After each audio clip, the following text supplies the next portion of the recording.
Are you ready? Boom. Oh, sure. Roll the thing. See, I don't think I did it the last time. I don't think I did the roll the thing, the Roll the intro. thing. Yeah, roll the intro. Oh, that's what I usually say. Roll the intro. Oh. Oh my god.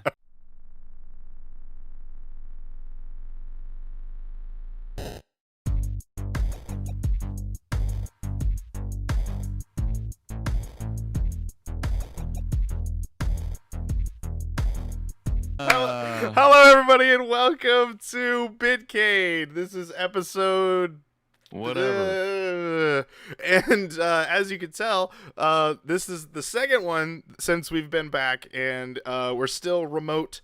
I actually saw Ashton for the first time in a year, actually this weekend. So was it this weekend or last week? Yeah. It's already been a week since I saw you. All right.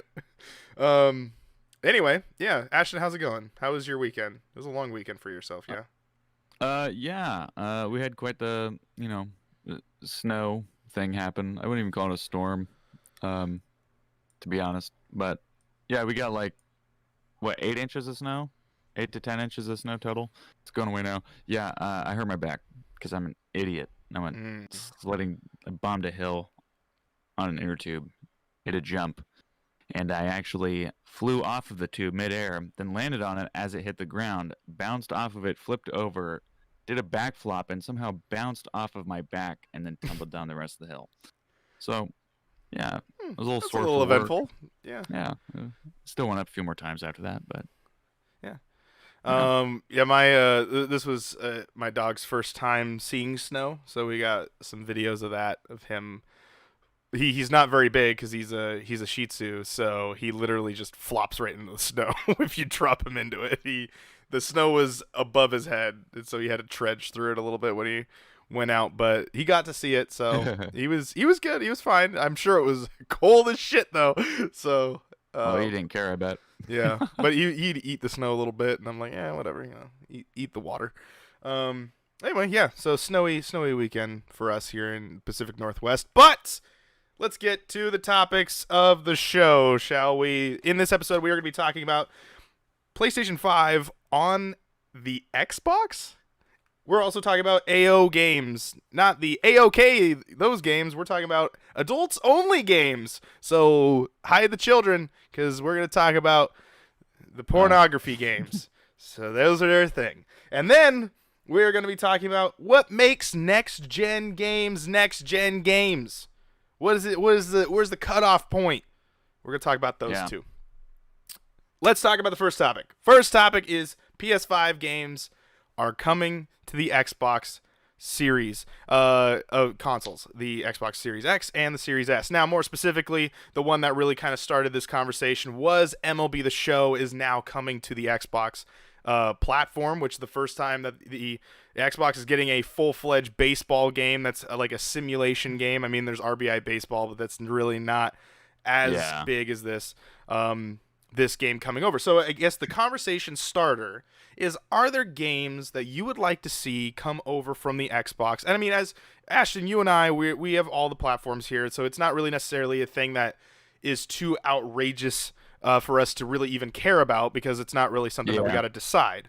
But the main question is, would it be kind of cool to see games coming over to the next gen, on this next gen, this generation of the Xbox Series and the PS5, and even including the Switch? What games would be cool to kind of be playing on all of those platforms? Maybe as a cross-platform type of game, things like that. What are your thoughts so far with MLB The Show crossing over to Xbox? I mean, it's cool. I mean, to me, it's just kind of like, whatever. I'm not really big into sports games typically. Mm-hmm. They're just kind of meh for me. I think it's cool for people who really like baseball games and don't have a PlayStation. But I'm really hoping that this kind of like has a somewhat of a domino effect and brings over some other titles. Maybe not their like flagship, what they're known for titles like bring Last of Us or God of War over to Xbox. Probably not a good business move. But there's a few games that they could probably do it with. Like, I mean, even like look at that game Genshin Impact. I think that's like a PlayStation exclusive. I think on console, Uh, yeah, I think you yeah, can. for console. But I think you can play it on like mobile and PC. So. Yeah, but it's like, just bring that over to Xbox, make it cross-platform, and that game is gonna do way better. You know, Hmm. it's not a game that everybody's gonna go get a PlayStation for. You know what I mean? Hmm. Yeah, Um, yeah. yeah. It's definitely that thought of like what is a company to do when there's like, because right now you got, if you look at Xbox, for example, they've been known to do this. They've been kind of the first people to kind of be doing this whole bring over their games to other consoles, like the Nintendo Switch and the PlayStation hardware, because of, for example, like Ori and the Blind Forest and Ori Will of the Wisp. Mhm. Those Yeah. are Xbox games going over to the Nintendo Switch, and I think you can play it on PlayStation. I'm not, don't quote me on PlayStation, but I know you can play it I on. don't think so. Okay, but I know that it's on the Nintendo Switch, and also if we Yeah. look at it even more in Good fit depth, too. yeah, and I think that's kind of the level and caliber that you kind of got to look at. Of, it's going to be those kind of games. I think you're right. It's not going to be those major like AAA games. But then again, you look at MLB The Show. I mean, that's the only baseball game of its kind right now. That's like if EA was strictly on like Xbox consoles and Madden was coming over to like the now Madden is going to be able to be played on the PlayStation. It's kind of that level for baseball, because there really isn't, like, no one else makes baseball games to the caliber, because 2K, they walked away from the Major League Baseball stuff, and I think MLB actually signed a contract with PlayStation to make that game exclusive. But I'm sure Major League Baseball is also thinking to themselves of like, yeah, can you put us on all our platforms, because we don't see very many fans anymore. So like, Yeah. but yeah, I think it's gonna be. I think this is definitely the biggest game in popularity and hardware wise, because Yeah. usually the MLB games look really nice and they are very high res. Um, but yeah, so like, what would you, where would you see the cutoff point of like the PlayStation games? Like, what game do you think would be kind of a good one to be PlayStation releasing? Let's go through like all three of them, of like, what would be your PlayStation game to cross over to both consoles, or maybe just the one because you think of hardware Um, setbacks. I mean, to be honest, I mean the only one that you're gonna see hardware setbacks for is gonna be really the Switch. So, Mm-hmm. um, you know, there's not a game out there right now that would be, easy for one console to run and difficult for the other. Which, Xbox being a more powerful console, there's not a game that they've made that you wouldn't be able to actually have working on a PlayStation. There's just not a game out like that. Mm-hmm. And you probably won't see a game out there like that because there's not that much of a gap. Um, but one game I think that would do fine going over would be a game like The Medium. Oh, That so one from would be Xbox to to the PlayStation. PlayStation, Okay. yeah, because they have a bunch of fans over there of that genre, like any sort of like puzzle, psychological horror type stuff. They're going to be getting that one game. God damn it, what was it called? It had Norman Reedus in it. Is that Uh, horror game that got shut down? oh yeah, man, I know that. I know PT, it. PT. Well, there's PT. Yeah, there's PT. Yeah, PT was going to come out, and everybody was super excited about that. It was going to be PlayStation exclusive. Well, Didn't also come not to out. mention, usually the Resident Evil sort of exclusive stuff kind of hits PlayStation a little bit first. Yeah, Like, for example, Maiden, the Resident Evil Village tech demo is right, only right now at the moment exclusive to PlayStation. So yeah, I'd right. see your horror So, thing. I mean, and it's not like I understand it's like an Xbox Studio thing where they have it on released on Game Pass and everything like that. And Bloober Team, really cool studio. Um, I feel like that game is not ever that studio isn't really going to be in the near future pushing out any like flagship games. So Yeah. I think it'd be in their best interest to at least do like a timed release. Hey, get it first on the Xbox with Game Pass, so you don't have to buy it if you have your subscription, or you can wait like 6 months and get it on PlayStation at full price. So you're saying if Microsoft does this whole thing of where they get these games, if they were to start putting games on other consoles, which obviously they've kind of done what you're saying right now is put their game, whatever game and deal that they have or they produced, on the Game Pass, so that they can fully lock in and say, hey, if you want to play an Xbox game, you can play it for free here. But I'm just throwing it out there. I know this is a long shot, but just bear with me here. But if you want to play Halo on the other consoles, you're gonna have to play it on. You have to pay $70 for it or $60 for it. See, I don't think they would go that route. I think what they would do instead is what I think they will eventually do within the next decade, or even start happening within the next 5 years. This is kind of a stretch too.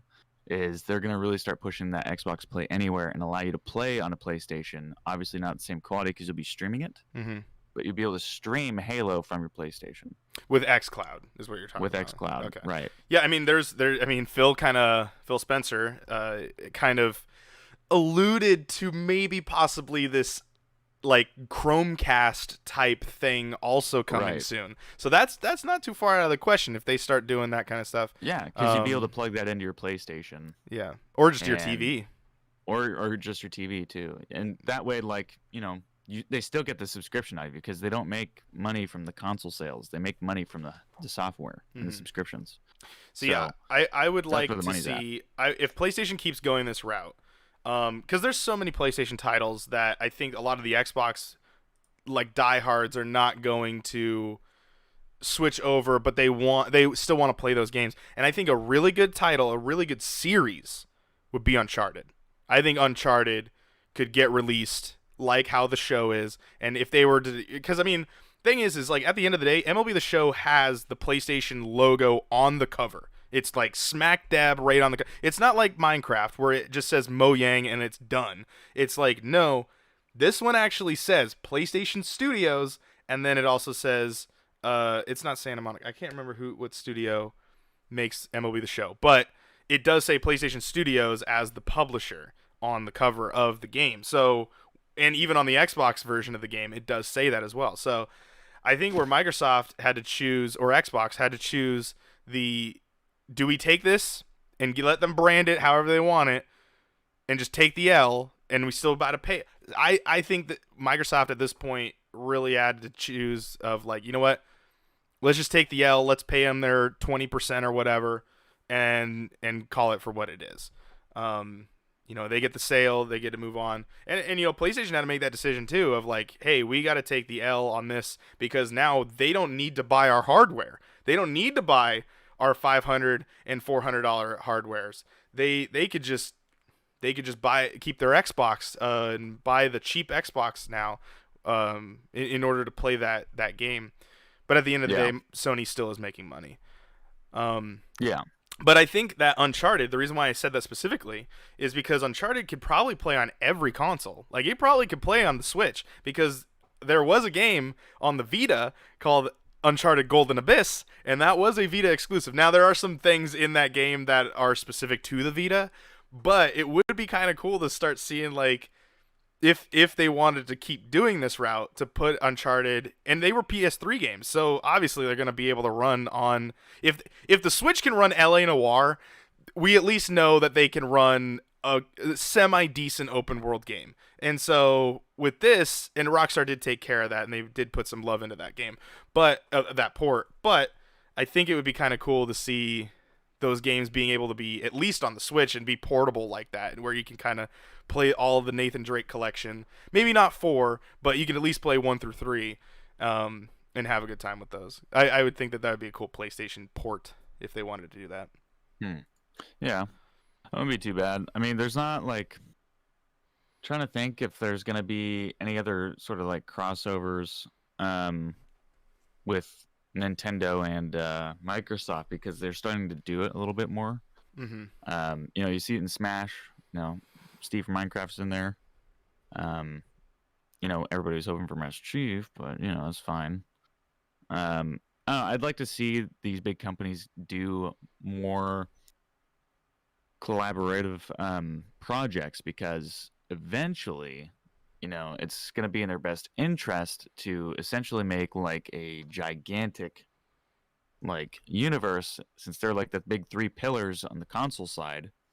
Obviously you're going to have PC on its lonesome, probably for the remainder of everybody's existence.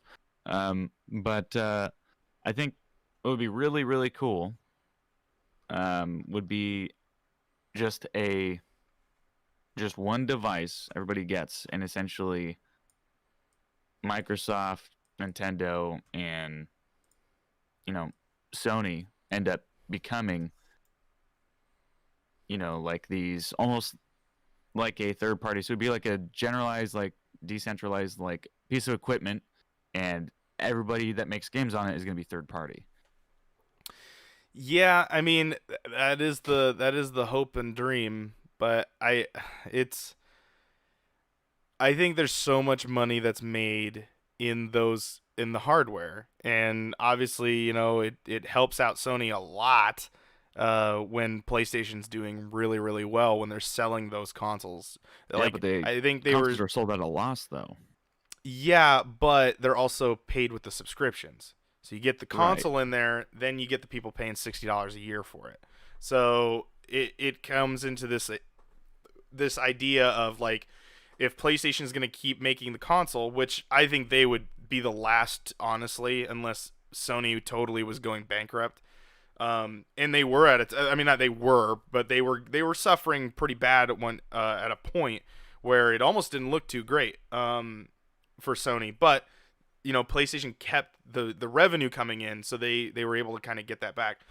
And I think we've talked about this in the past too. When if they were to branch off, if Sony was to get like say, hey, we're just cutting the PlayStation division, it would go into a publisher, and it would just be exactly how you said. They would just publish the game.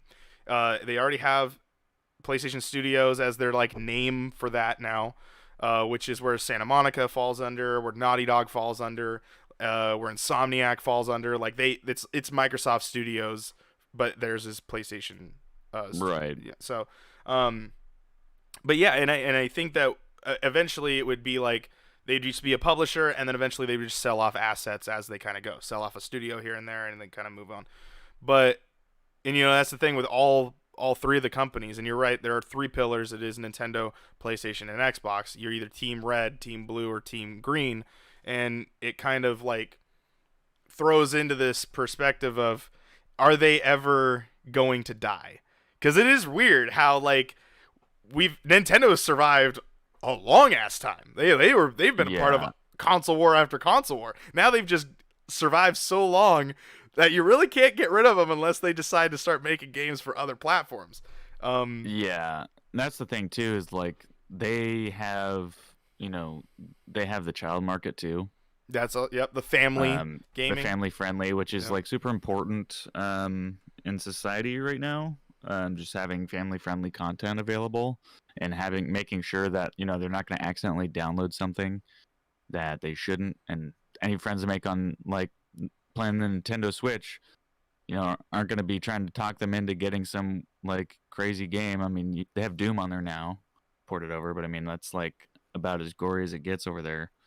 That's like the one big Now game over there apparently that's pretty apparently pretty there gory. are hentai games starting to be brought What? over. Yep, I'll have to look them up. I heard it on I am GameScoop the other extremely day. surprised by But that. there's like hentai versus something or other. But essentially, it's like it's porn versus something. But they've let it go onto the Switch store. It's pretty interesting that Oh, they that's just like bad. yeah. Yeah, you don't want that. Yeah, that Nintendo Um, seal is starting to kind of peel off a little bit. But I get what you're saying though. It's definitely still the family console, and it's still going yeah. for it. But I anyway, go mean, back. Nintendo is in that kind of like realm where they have some sort of like invulnerability where like they can do nothing wrong. Like they will continue to just like be super anti-consumer, which they are. I'm gonna be honest. In my opinion, they are pretty anti-consumer.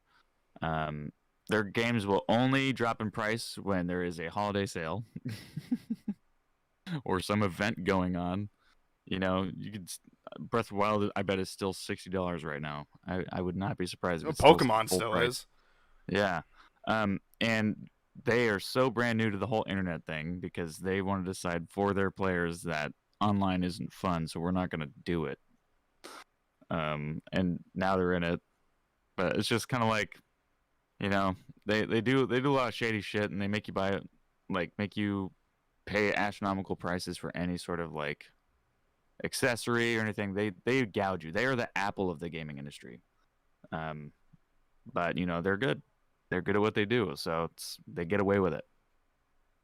Yeah, it definitely moves into this like yeah, and I think that as long as they can keep the Mario, the Zelda, the Pokemon, like as long as they keep those there, they're untouchable.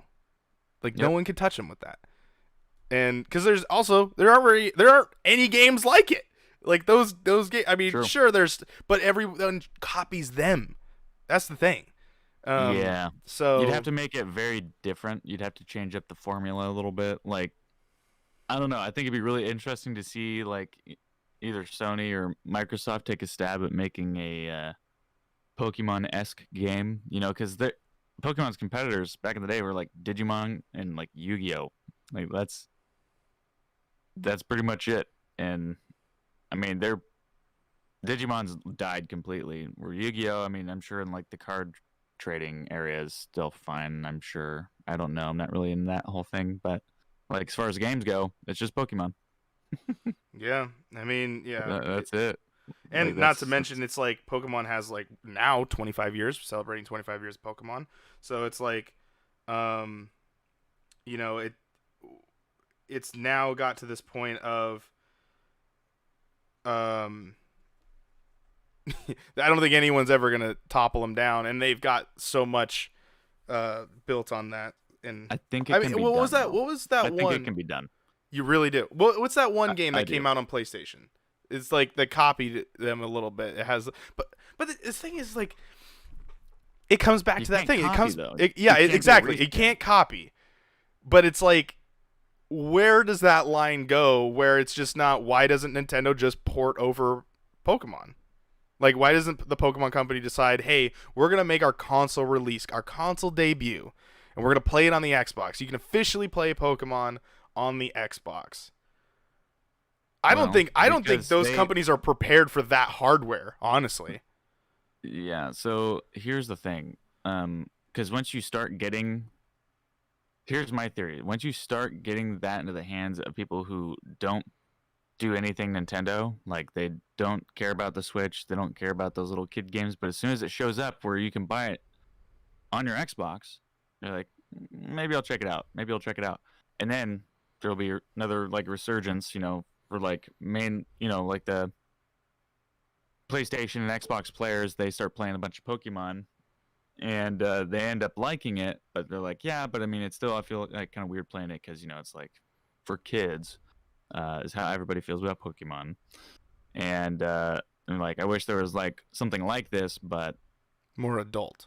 more adult. Yeah. And that Xbox and PlayStation would be the place that you do that at. Mm-hmm. So then Pokemon would then have a competitor instead of having like old fans filled with nostalgia wanting to just play Pokemon because they want to play Pokemon. All the Pokemon they know and love usually aren't in these new games like being prevalent and like use all the new Pokemon. Like all like the Gen 1, 2, 3 OG people don't really, for the most part, care for like the new weird shaped and colored, weird lazy ass Pokemon that they come up with. So coming up with doing a port, I feel like they're kind of holding their cards a little close to their chest, and I think that could be a reason why they don't want a different version of Pokemon to come out for people who are, you know, like you and me, were like OG Pokemon, like Gen 1. Like we were there, the beginning. Yeah. Like we were there. I'm not there anymore. I don't like the new Pokemon games. I'm just not a fan. I'm just not. I'll go back and play everything up to like gold. Yeah. And then I'm like, I'm good. Yeah, I mean, it definitely. I've heard the outcries from different places of the when will Pokemon ever go a little bit more mature? Not hitting the mature rating, obviously, but like, you know, Right. maybe But an T for teen at E10 least. or yeah, a 10 or a T for teen, and it's like plot. Like people want story to the game. Yeah, And they and want Pokemon to be more than what it is now. and I will say I'll give them to Sword and Shield, because Sword and Shield had sort of more character development, but it's like it gets to a point where I think it comes down to Pokemon just doesn't want to branch away from what the game actually is. It's a JRPG that you run around and you go capture little monsters. Right. That's They have it. a formula that works, and they don't, Yeah. don't fix what ain't broke kind And of thing. it's kind of that thing of like, the best I can relate it to is Call of Duty this year, where Call of Duty Cold War introduced like dialogue choices. Now, if they ever expand upon that, then great. I think that would be cool that Call of Duty would start to do that. Assassin's Creed started doing that, and I think it adds more to, that's your character. That is who you are. You are this character making the decisions, telling the This story. is your story. And to me, if I'm a lifeless 10-year-old husk running around, I feel like there should be some choices that I get to do. Like, and I know that Pokemon throws it in there every once in a while, but it's so far and few between, and they don't really put that in those games. And I think it comes down to, those games are definitely simple for children. It is the reason why we fell in love with it, is because they were for kids. They were easy to understand. The number system isn't elaborate. It's not Final Fantasy where you got to go and try to figure out, well, do I add this to this? You don't have to worry about that. You can just totally pick a guy. You can totally give your Pokemon like all offensive moves, and you could still beat the whole entire game. Like, and you don't even have to do defense, and you can just do all offense. And it works because the game is designed for a kid to just have fun and just enjoy being in that world of Pokemon. But I think, yeah, if you go to you definitely, yeah, talked about that too. There's definitely a market for a Pokemon competitor for a more mature audience. There definitely is, and it's just how to do it and doing it right. Yeah, because like Ni no Kuni tried to do it. It has sort of those elements, but it's not really there. The next JRPG I would say that would be kind of there is Persona. Is where like you get the personas, you learn, you capture them, you can bring them into your team and use them for as whatever you can. But again, that game does so well is because I think a lot of Pokemon fans play Persona and that's exclusive to PlayStation. So, that would be a cool game to see also on the Xbox, of like maybe Persona and Shinigami Tensei. Because Atlas, they don't make, there's not a lot of Xbox Atlas games. Because you got PlayStation having Persona, you got Nintendo having Shinigami Tensei, which sort of crosses over at a point. But Xbox, they get the dance all night games. They just get the dancing games. They don't get any of the Persona or the Shinigami Tensei games. But I think those are the closest things we get to the mature versions of Pokemon, because you could still not really have to look into statistics and things. You have to at a point, obviously, because that's how those games are played. But yeah, I think with how this is going, maybe Pokemon is just never destined to go there. Even though it would be cool, I think you're right. I think it just needs that mature boost in order to get to the green and blue brand. So yeah, but I don't know. We'll see what happens. So wrapping this up, just to put it on a nice little bow. Xbox, PlayStation, Nintendo. Is it cool that this is happening? What are the next things that could possibly start happening if this starts to continue? If PlayStation starts putting more games out there for both consoles, Xbox is doing that already. Nintendo's still kind of keeping it close, but maybe eventually they'll open that door. What are you thinking? Is the next things if they keep doing that? Is the next things? Yeah. Is this a good thing? Is this a bad thing? Well, I think it's a good thing. More collaboration, the better. The more ports, the better. Just getting everybody a little bit of everything on their plate is always good. Mm-hmm. Yeah, I'm thinking that if this starts to happen more, we're going to see a lot more cross-platform. I think the cross-platform multiplayer stuff was a nice little bridge starter, and to get to this point here, because now Xbox gamers can play. They've said Xbox gamers can play with PlayStation players on on MLB The Show.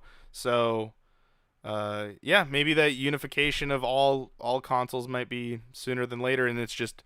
But I think at this point now, it's pick your box and wait until one of the publishers decides that we're just gonna put it on everything. So, all right, you good? Mm-hmm. All right, we're moving on to our second topic. That was exactly a half an hour. Exactly a half an hour. All right. So this one, we're talking about adults only games. All right, so lock the children up. You don't need to listen to them for a while. Yeah, put them in their kennels. Yeah, exactly. Close it up. Lock away underneath the what is it? The steps. Stairs. The stairs. There it is. I was like, why can't I think of the thing that ascends you to the second floor? What is the? That's called a rapture. Oh, okay. So we're gonna talk about adults only games. I thought this might be interesting to look up. For those that don't know, the ESRB, the rating system for America, here is they have a set of ratings, and it goes E10, 10 or teen, mature, and then the AO rating, which is adults only, 18 and older. You forgot about JO. Jesus only. Jesus only. That's the Bible game, and it only is on there for one. It only got one rating. But yeah, so the reason why you might be thinking adults only is 18 plus, but what is mature? Well, if you're 17, you can still buy a mature rated game. When you're 18, you get the access to buying the adult themed games. Now, obviously in modern 2021, this rating has gone almost out the window because there's just so many games out there now that just really don't hide anything. And I think that what really puts them in is is obviously sex. Sex is what really puts the ESRB into this corner of, well, we gotta give you an AO rating because that's just how the rating system is. But I think we may have touched on this a while back, but I do want to just read the definition of adults only, and then I want to hear, Ashton, your perspective of what you think these adults only games are before we start going into them. So adult only, this is from the ESRB website right here. Adults only 18 plus, content suitable only for adults ages 18 and up, may include prolonged scenes of intense violence, graphic sexual content, and / or gambling with real currency. So that's what we're looking at, the overall rating for adults only. So what is your thought here with the ESRB, the Entertainment Software Rating Board? And what do you think we're about to start looking into here? I mean, honestly, it's just there's a lot of prolonged violence in a lot of games, and they're usually just rated M. Gambling with real currency. Those aren't even allowed. So, I don't know what they that doesn't even need to be there. Those are illegal in the States. As for the sex, yeah, I mean, basically AO is mainly just used for sex. It does come up a lot here in the in this Wikipedia article here. So yeah, there's some prolonged nudity probably. Yeah, so we got a couple here. Some of them have notes, so I'll read kind of the footnotes of them as they kind of get here. So they're kind of all over. Most of them are from the 90s, and most of them, so they're mostly in the 90s and the early aughts. And some got the rating a little after. Now, the game, in order for it to be released in America, does need to go through the ESRB rating system if it wants to be like officially like an official game. So they have to send it to ESRB, and so most of these are actually just submitted by them, by the company themselves, and then in hopes that they could get greenlit to be sold in stores. And sometimes that doesn't work out, or sometimes they recall games. So 1997 we got all nude cyber, all nude glamour, and all nude Nikki. All made by Mac Daddy Entertainment for strong sexual content. There aren't very many, so I'm just going to kind of go through these. Body Language, 1998, DVD from New Tech Digital, also for sexual content. Critical Point, 2002, from Peach Princess. Oh, all right. Okay. Publishing strong sexual content and violence. Crystal Fantasy and Cyber Photographer. A lot of cyber stuff. And when I was reading this early on, and I was kind of bringing this to you, what was up with the 90s and cyberness? And Uh, I don't know. Because like hacking and like all that stuff was when did seen the as like Matrix come super out? cool. Did I don't know. yeah. Was that a late mid 90s movie? That was from Mac Daddy Entertainment as well. They're on the list a little bit more. For strong sexual content. Eden plus Mosaic, January 30th, 2015. Now, going through this list, this was the most recent that I saw on this list. And it also involves EF, A Fairy Tale of the Two, made by Manga Gamer. And for Eden, it got nudity, sexual language, strong sexual content. And for A Fairy Tale of the Two, it got blood, nudity, which is always a good thing to have right next to each other in a rating. Sexual violence. Sexual violence? Oh, no. Bad. Strong language, strong sexual content. Good grief. And the reason why I clicked on this one, because this was the first one that actually had a clickable link. But Eden is a Japanese visual novel by Minori for Windows, playable as a DVD, and was released on September 18th, 2009, with the rating for everyone. But then, an adult patch of the game titled Eden Plus Mosaic was released on the same day. Other games by Minori include Wild, A Breath of Heart, and EF, A Fairy Tale of Two, a manga adaptation illustrated by Takashi Moriki. I don't know what it is. Was serialized in. Oh my gosh! There's no point in this. It's an English version of the Manga Gamer. Was released on Steam on January 30th, 2015. So there was an update that made the game AO, which, if you've looked up this game, on the front cover is a small child, and I am not really so sure of how this game got from an E rating to an AO rating. But That's bad. that's really bad. And then EF, A Fairy Tale of Two, I guess, is also there's a show actually about it. But eventually, it says here, unlike other self-rated games by Manga Gamer, this game was sent to the ESRB at the request from the Japanese developer in order to greenlight it for a hard copy release in the United States. The game was already self-rated 18 plus for the digital release. So they were just trying to get the physical copy, and that's why they sent it to ESRB. And then ESRB was like, no, this is still AO. So how are you feeling about these games so far? What is your thought process here? Not my bag. Not your bag? You wouldn't buy this? No. Oh man, it definitely seems like, yeah, it for America, and for if you're listening outside of America, the thing about ratings is sexual is always gonna get the harder rating, giggity.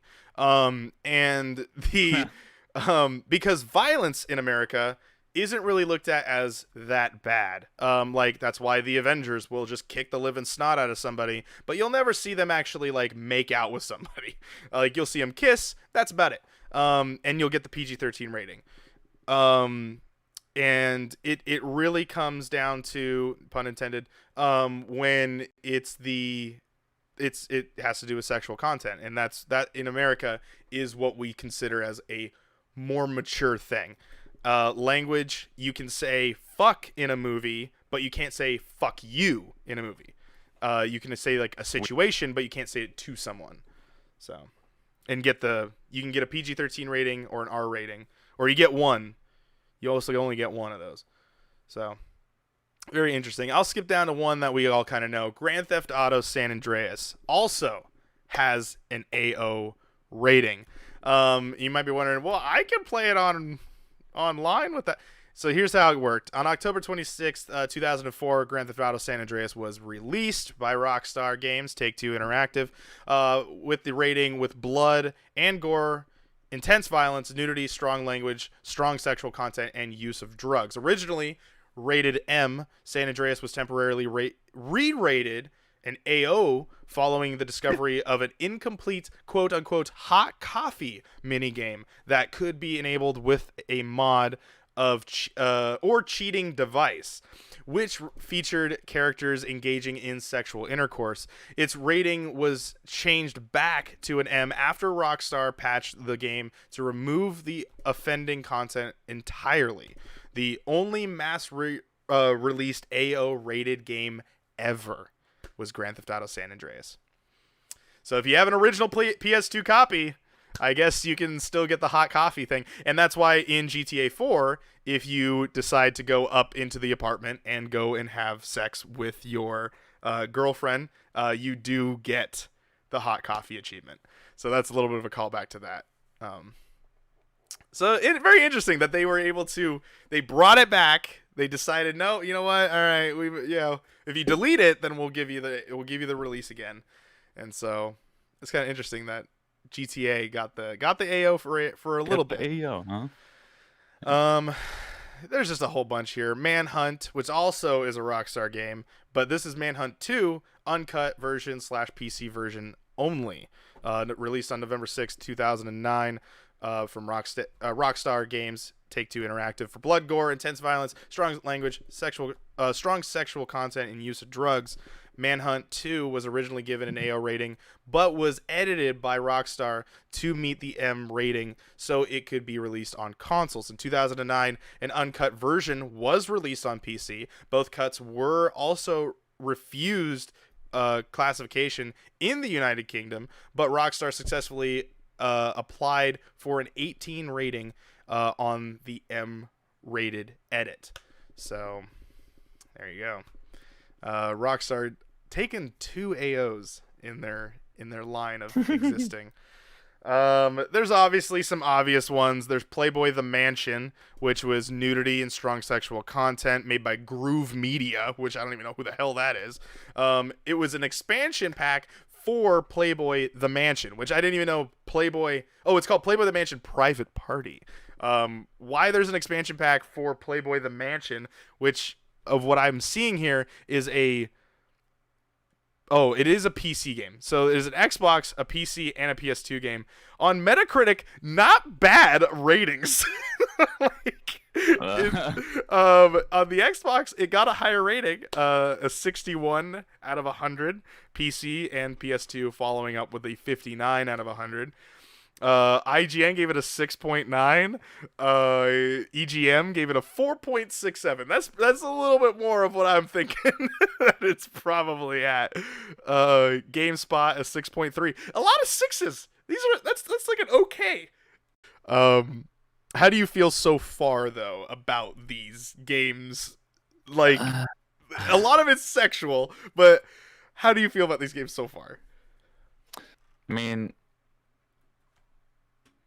I don't know. I don't really get a game for that reason. So I mean, if Playboy got a 6, it must have been a pretty decent game. I mean, that's an okay. That's kind of weird. Yeah. That it's still got an okay from a lot of these reputable places. Yeah, because they're gonna judge it based off of like the functionality and like how everything goes and like. No, the I bet there's of the some game. function going on there. Oh boy. So I'll read 2 more. There's also a game called Wet the Sexy Empire, released in 1998 by CDV Software Entertainment USA. For you want to take a guess on why it was got an AO rating? Sex. Yeah, strong sexual content. Let me just read you the little blurb here. God, Lula, the sexy empire, also known as Wet, the sexy empire, is a business simulation game. Oh my god, it looks like SimCity for Windows and Amiga OS. Okay, wow. The game revolves around building a multi-million-dollar pornography and erotica industry. Character designs were done by German comic artist uh Karstine Wieland. Uh, yeah, it's uh-huh. It's a Hmm. sim game. It's a business sim game. And that was released on Windows. The last one I've got to say, because this one stands out because it's not like the other ones. It's called Thrill Kill, and it was in 1998, but then canceled. So it never, I guess it didn't get a release. Made by Virgin Interactive. Do you know who Virgin Interactive is? Appropriately for this rating system. Some God-loving studio.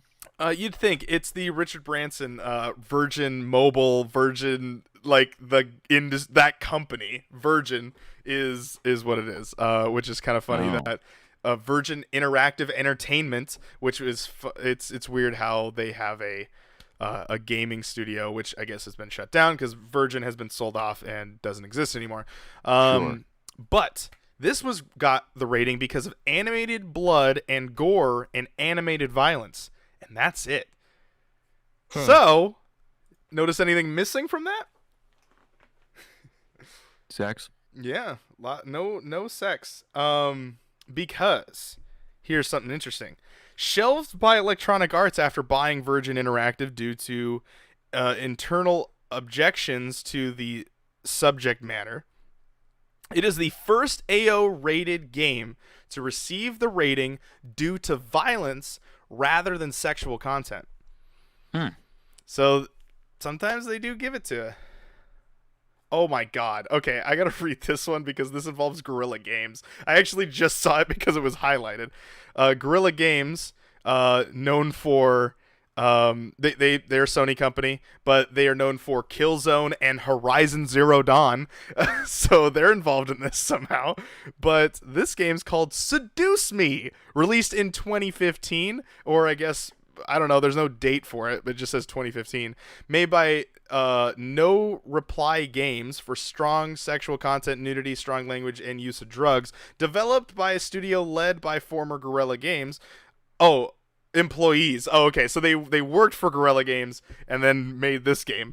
Maram Bellard and oh my gosh, I don't know. They're European. It was pulled from the Steam Greenlight program for its sexual content. Pulled from it. Steam was like, no. We allow hentai games, but this one's a little much. Oh, Seduce Me. A little more on the nose on that one. Um, so yeah, I mean, there's not much to really talk about here. I just wanted to highlight of how kind of weird that these games are. And do you think the AO rating, could we see an AO rating in 2021, Ashton? Do you think that that rating would ever come back? Like with all of the stuff that's kind of around with the violence, like Cyberpunk of all games has a mature rating, but you would think you could actually have sex in that game full on first person. You don't see insertion, but it definitely is happening. So like, I mean, what's your for a what's your mainline game, I don't think we're gonna see an AO title for a while. mm-hmm. But you know, little rinky-dink indie games, they get them all the time. Yeah. Do you think that they're just gonna keep this? The ESRB is gonna probably just have it just to have it. Like they're never gonna get rid of it, but just to have Yeah, the I'm. rating. You know how these things go, where they like it's ran by people who are incredibly like old, so it's like not really going to change that much um, with society. So it's just going to go with whoever makes it up, like a bunch of moms who don't pay attention to their children. I mean, that's basically what it's why it's thing.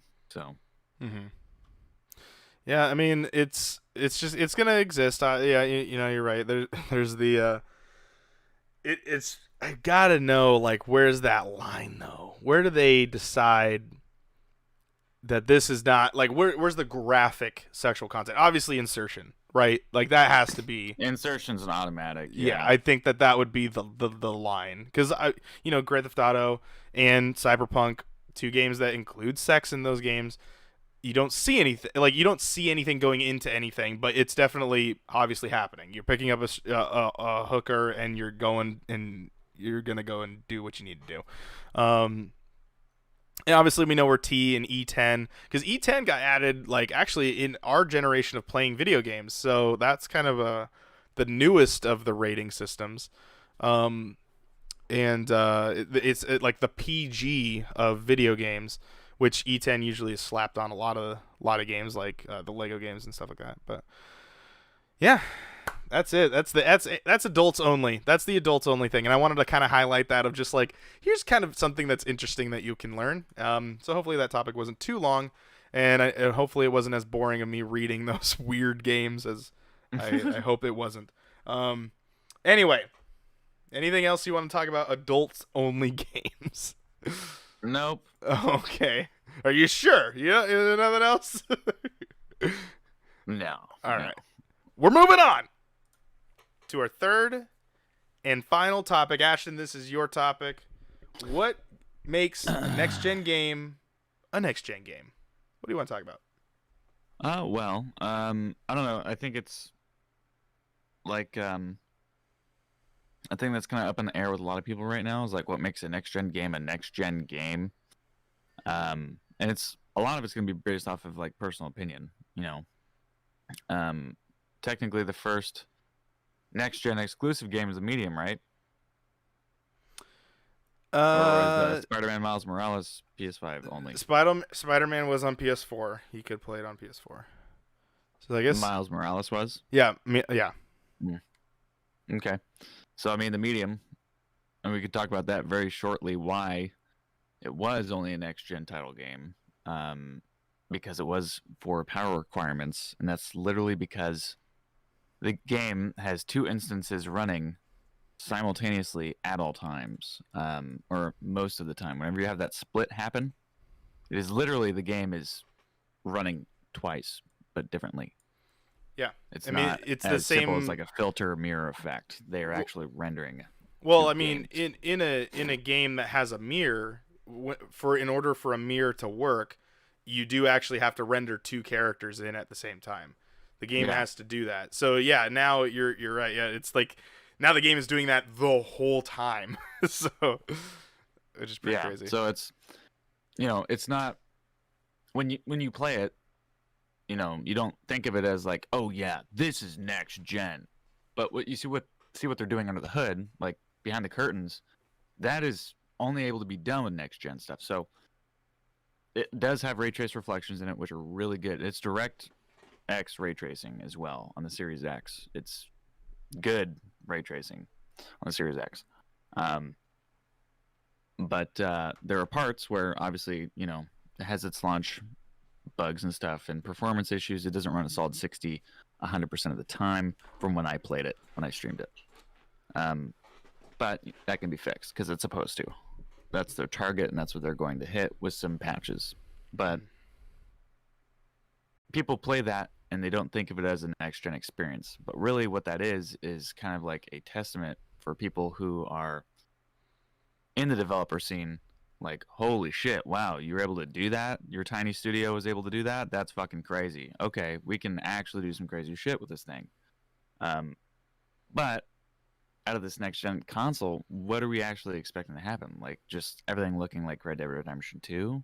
Like, does it get better looking than Red Dead 2 and Cyberpunk when it finally, has its shit together? Yeah.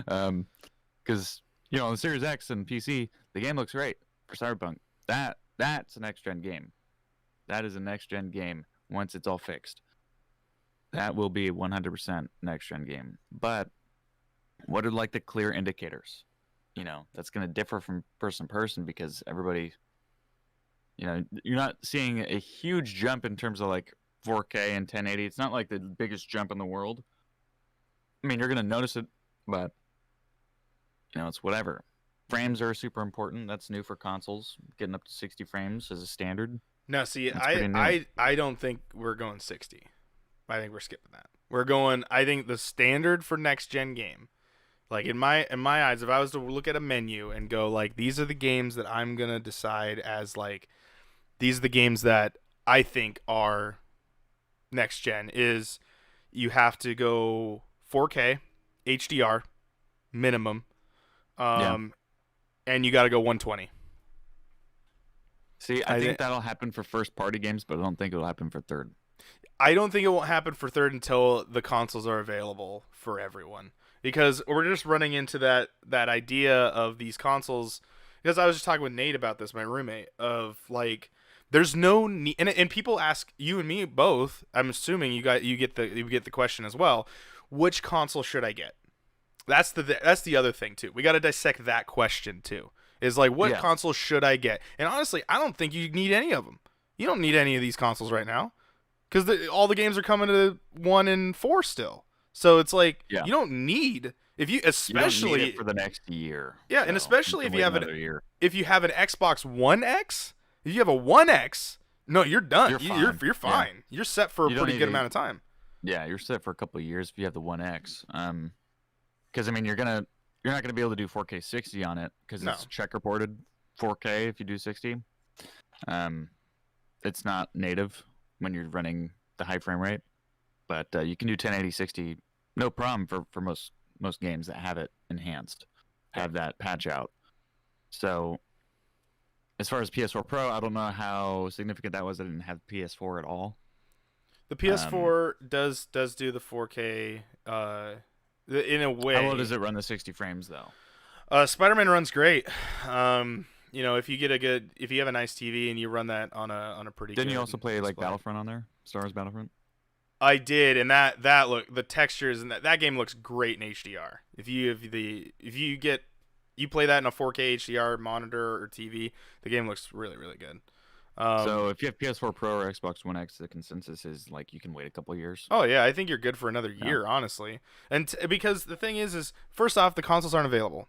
They're just not. And when they are, it's a bitch and a half to get them, and people are assholes about them. So it's like, I don't think the normal, consumer is going to be able to get these things probably until next year. Like, I don't think these Yeah. things are coming out because they're just going to have to. The only There's a way huge that these scalper problem. So Yeah, and the only way that these are going to be coming out is, and for people to get them, is if they just super mass produce them, which I honestly think is going to turn out terrible because they're going to freak out and make the console, and then eventually all of a sudden we start getting red rings of death on both of them. So, well, you know, well, not necessarily because I mean they're all built right. Like they already have engineering. They've done testing. They made sure that Red Rings of Death thing was more of a heating issue, an overheating issue. yeah. Right. I'm We're just not gonna be saying, like running the into issues the like in that. general like idea of a red ring, like It's the not going to be like maybe not that factory specific. defect. Yeah, I don't know. It No. like to me is if hopefully it doesn't happen, but like I just the fact that they're just not available is making these companies like Ubisoft and EA and the third parties and things like that are just like, hey, we could make Assassin's Creed, 78 on on the next gen game on the next gen consoles, but that's like such a minority of our uh selling platform here that we might as well just make it for the past gen. Like, and they're still classifying PS5 and Xbox Series as the next gen. No one's saying that that's our current gen right now. They're just saying that's our 'cause most next people gen are still consoles. on last gen. Yeah, so it's like they're saying the current gen right now is still Xbox One and PS4. So And the other side of that is that usually when a next gen console comes out, they'll have like a couple games out that will actually be truly next gen, like with graphics. Like you're able to tell by looking at it and playing it, like, oh, this is a next gen experience. Those usually don't start funneling through and becoming the norm until like after towards the end of the second year of the next gen's release, where most people have the console and then those games are actually funneling in, right? Mhm. So it's pretty normal when the next generation comes out for it not to be considered like the current gen, you know, because it still feels new because not everybody has it. But in this case, it's even worse because scalping is a fucking huge issue this time around. It's so bad. Well, It is it's just so like fucking bad. everyone. And I blame COVID for multiple things, but I think this is definitely one of the other things. Everyone wants to get money. Everyone wants to get theirs right now. That's like the theme of right now. Like end of 2020 to now, everyone wants to get theirs. It's happening with fucking Pokemon cards. It's happening with the consoles. It's happening with stocks. It's like everyone just wants to get money right now. And if they can buy a PS5 when it comes out on Best Buy at this weird time of the day, and they snag it for $400 and flip it on eBay for $1,000, then they're gonna do it. As long as there's money to be made, there's money that's gonna be made. And Yeah. unfortunately, there's still the moms and dads of America that would just be like, fuck it, I'm just gonna buy the $1,000 version of this game or this console. Even I know how much it is, but I don't want to wait anymore. I'm just gonna buy it. So I mean, yeah, I think when you go back to the topic that you're trying to do, what makes the game a next gen game? I don't think we're seeing that right now. We're just not I gonna don't see think it. so either. I honestly don't think that we're going to be seeing it. Now, here's the thing that everybody's trying to push. Maybe Forza Motorsport. That might be it. Maybe, but I mean, like, here's the thing that everybody's trying to push that is like crazy next gen is that each next generation they keep making player lobbies bigger, but I don't think that's a hardware thing. That's a networking thing, right? You know, it's not. You know, you're not going to be rendering 200 people all at once. Like, there's gonna be what, like 256 player lobbies in the next Battlefield or some shit like that. Allegedly, they just said it's the biggest. It's the biggest Yeah, that they've the ever done. biggest. No, that's what the number everybody's going to for whatever weird reason. But realistically, you're not gonna see all those people on screen at once, right? You're like max that you'll probably end up seeing, fucking like 50 of them, like all on one screen, and it's not even gonna be like they're all up close on your screen where it's gonna be in crazy detail. You know, you're not needing next gen power to be able to do that. Is my thoughts, because that's a networking thing. That has nothing to do with like your graphics card. Because like look at like the requirements for Fall Guys. I mean, they have a big, it's a pretty simple game, mind you, and the art style is pretty simple. Low poly and all that, but it's like, it's more of a networking thing. I mean, there's games. I think, my cousin Michael was talking about this one game. God, I forget what it's called. It's on like PlayStation where you could have like 150 player lobbies, like back in the day. And it's like, yeah, they're able to do that back then on like very low like hardware.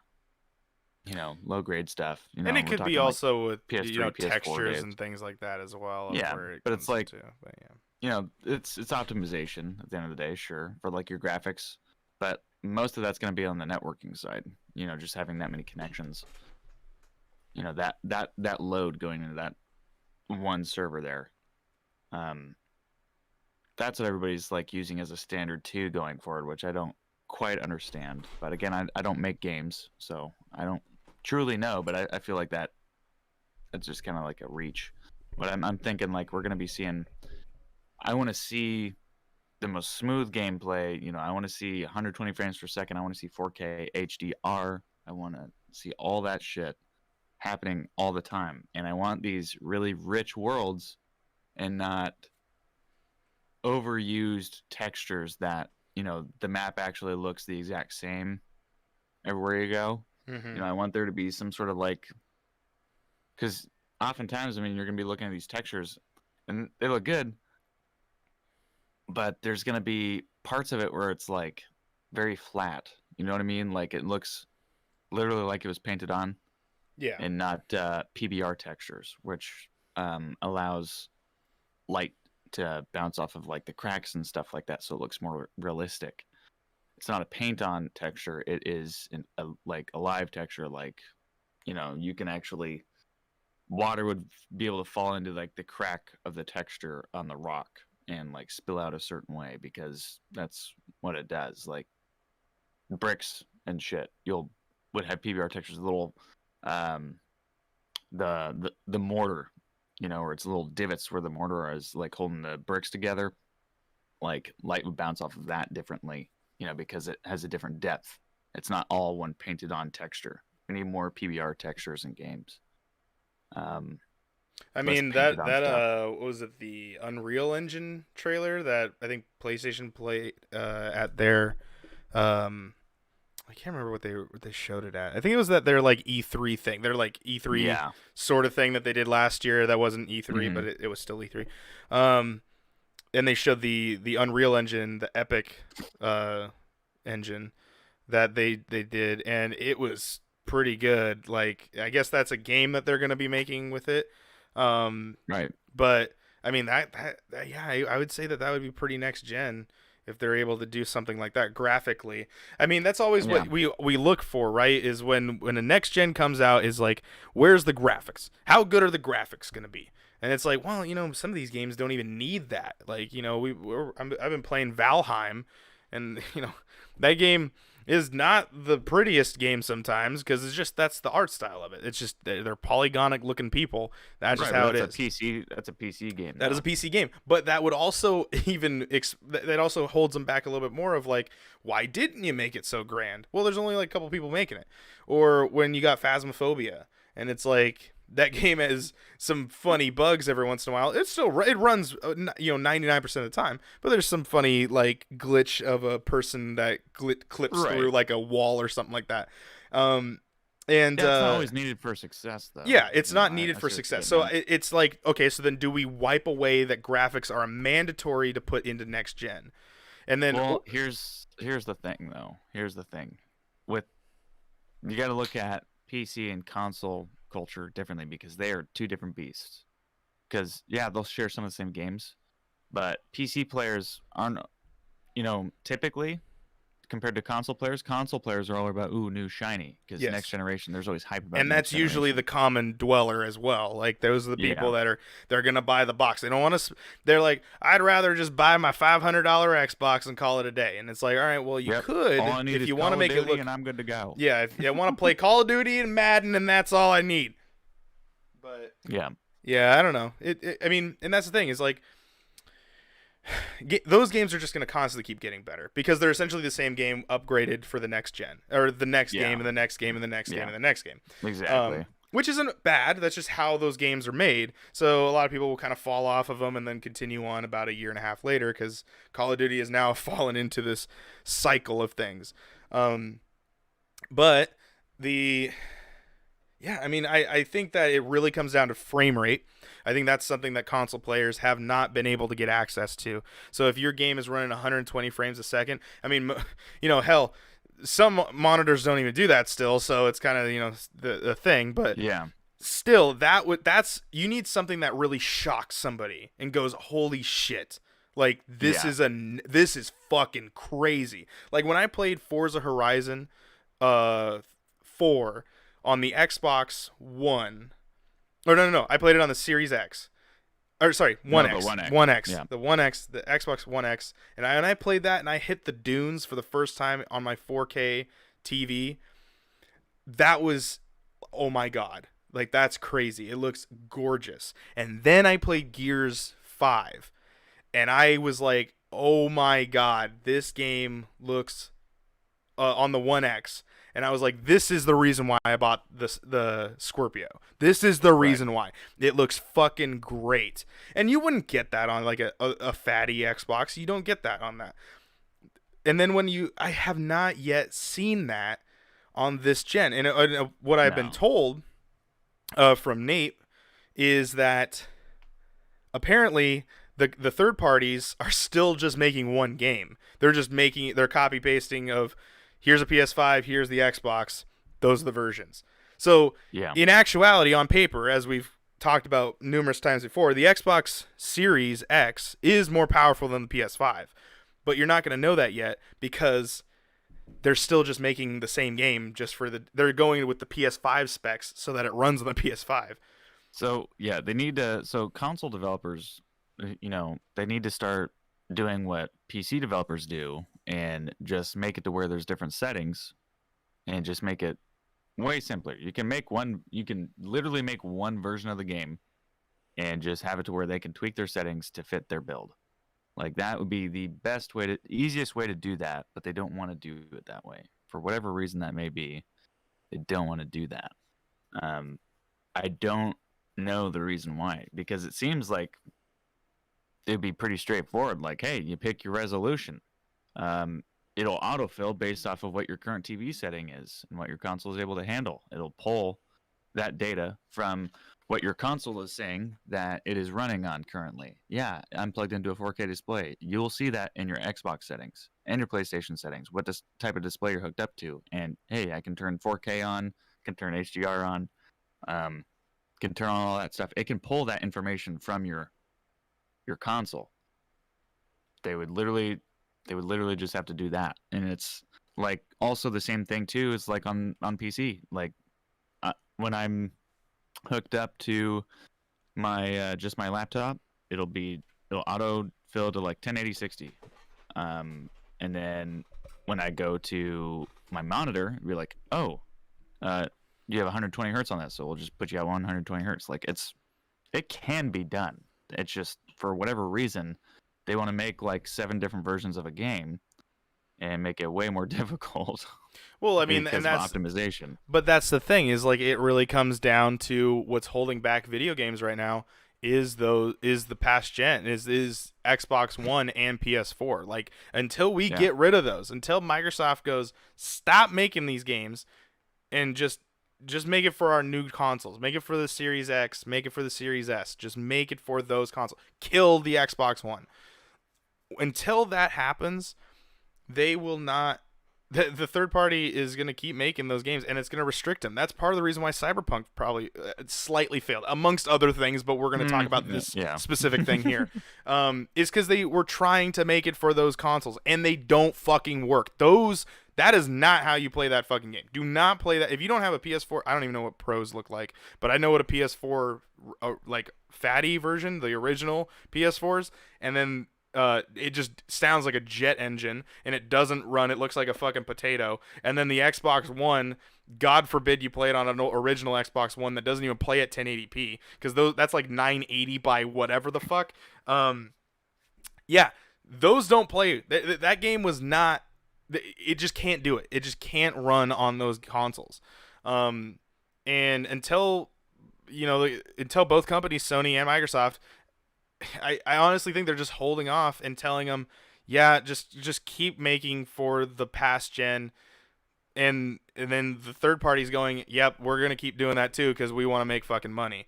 And if we're gonna just keep making it for your small group that was able to get the console, we're not gonna make our money back. So I mean, they're probably gonna, but they're just not gonna do enough efficiently As well. Yeah, it's definitely holding everything back for sure, and it does not help that there's a huge shortage too. So it's really just really bad for the gaming industry right now as a whole, just because like it's a new generation, everybody's trying to get the new console.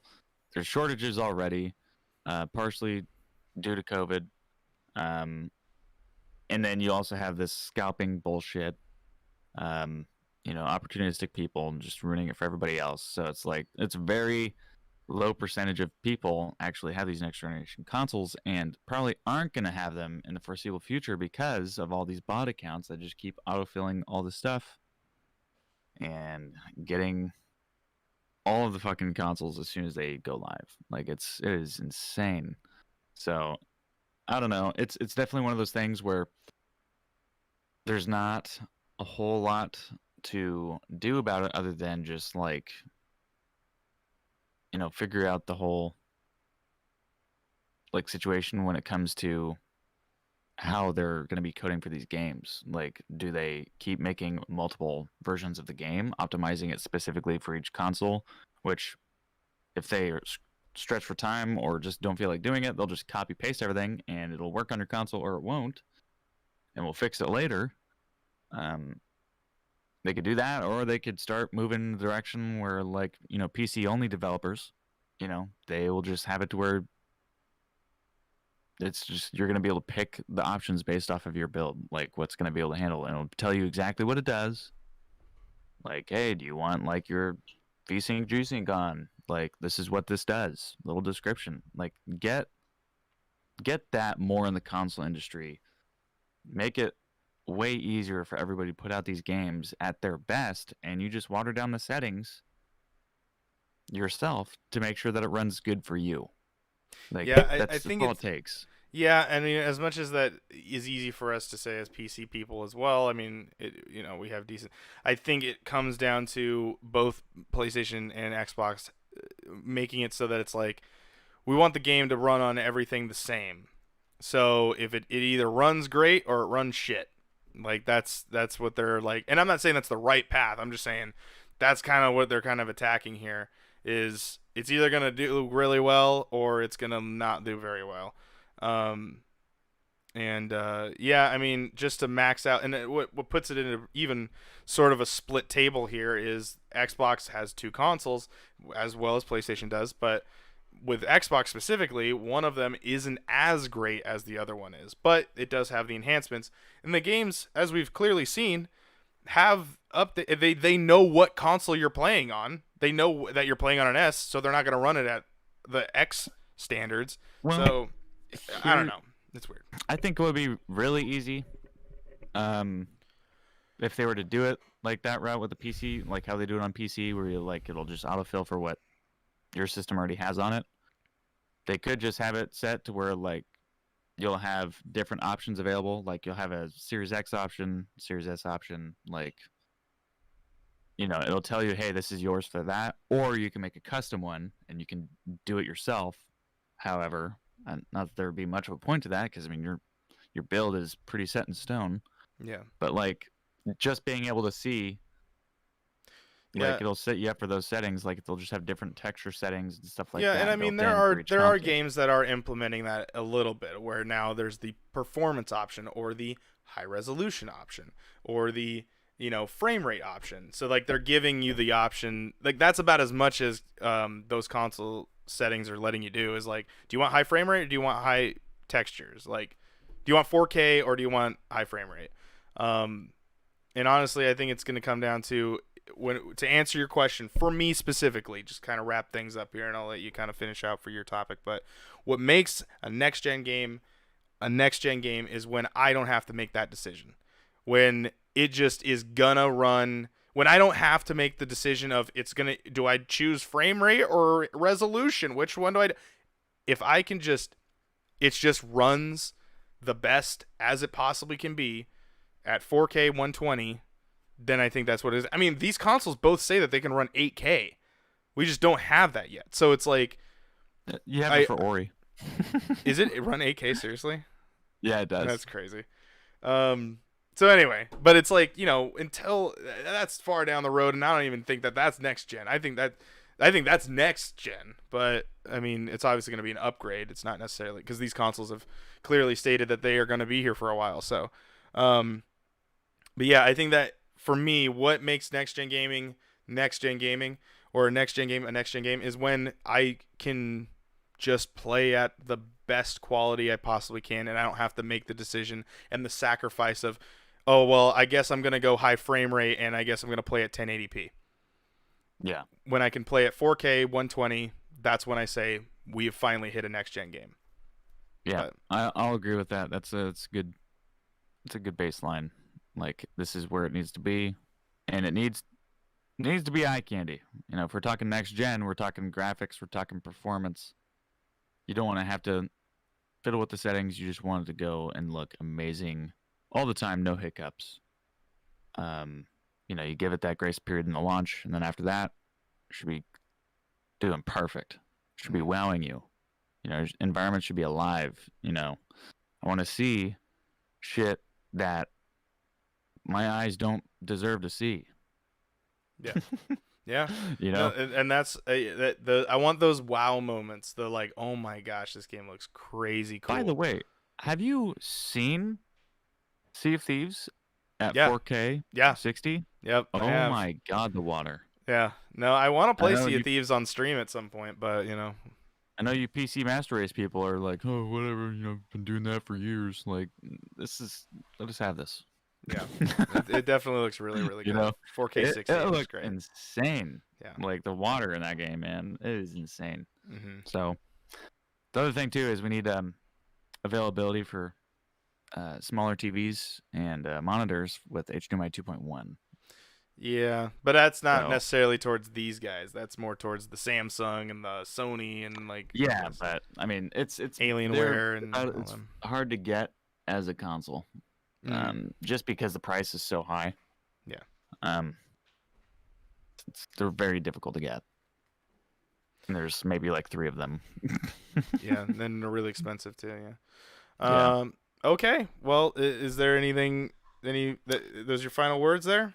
That's it. Famous last words. All right. Well, ladies and gentlemen, that is going to wrap up this episode of Bitcade. If you guys want to watch more, make sure you hit the subscribe button. If you're watching on YouTube, you're watching the video version of it, please hit that subscribe button. Stick around. We got a whole bunch of content that's coming your way. There's a lot. There's a lot in the back burner. I have a lot in the catalog here, and I'm trying to get through it all so we can get content over here on YouTube. Our main focus over the last couple of months has been mainly twitch.tv/primal_target. Ashton, you want to give the full sell there if you don't mind? Yeah, I stream Mondays and Wednesdays at 9 p.m. Pacific Standard Time, except for tonight. Oops. Until whenever the fuck I feel like getting off, which usually means a minimum of 4 hours. And then Ryan streams Tuesdays and Thursdays, 7 p.m. Pacific Standard Time, typically, until about 11. Yep. Is that about right? Yeah. Yep. That's it. That's exactly it. Yeah. So if you guys want to be a part of PT Nation, you want to watch us live over there on Twitch, the link is in the description below for you guys on YouTube. And it is a fun time over there. And we're on our road to 200 right now. That is our next goal. Yes. Ashton, at this current moment in time, we've hopefully surpassed it at this point. But what is our number currently right now? 187. 187. See, we're almost there. Get us over that 200 mark. Have fun. Chill out with us. Talk in the chat with us. We love playing video games for y'all. Join our Discord. Yes, join our Discord. You want to give the plug for that too? I guess you in can't the really do description. that. Like, yeah, it's in the description. Yeah. Yeah, I'm like, is there like a? Can you Primal search Target people? Discord. Yeah, it's just Primal Target. Yeah. It's our same logo everywhere, so we have the same logo, and that's where it goes. You can follow me. Invite for you down there. Yeah. You can follow me personally at Ryan A. Moore. You can follow him personally at. Sticky Ash _, I think. Okay. You think? you changed your Twitter handle. Sticky _Ash. There you go. The underscore's different on Instagram and Twitter. So, Oh, yeah, okay, it's- okay. It's unfortunate. Yeah, you gotta get the branding, man. But yeah, that's gonna be it for Bitcade. We'll see you guys in the next episode. Have a good night, everybody. Bye. Alright, so can you give me a list of those AO games so that way I can go play them? Yeah, I'll send them over in like a PDF for you there. Alright, cool. Well, mister, I'm the one that's driving. I guess you can decide where we go. Aimless. I swear to God, if you take us off that fucking thing, wow. So, break that down to me. Break that down to me. What made you think we were going to be able to jump across that Dukes of Hazzard style? Look. Yeah? It looked